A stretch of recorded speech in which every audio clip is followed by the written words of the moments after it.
This is what we're going to be learning in Project 5.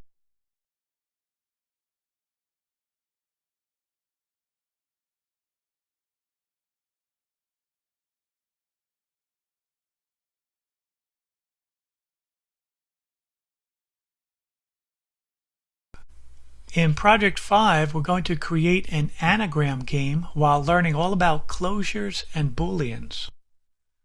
So the user can click on this plus button, and he has this word up here to work with.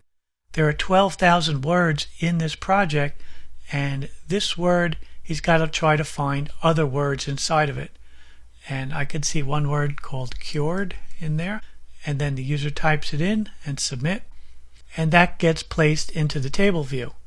And if the user types in a word that's not in the English language, try curie, there's going to be a pop-up says word is not possible, and it gives the user some feedback about whether his word was accepted or not.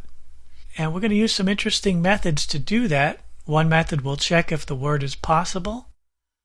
This is going to check if the word is original. In other words, are there going to be duplicates? We only want one instance of a word in the table view. And this function will check if the word is real, if it's an actual word in the English language. So this will be a fun little app to build, and we'll learn all about some booleans and closures along the way. So let's get started.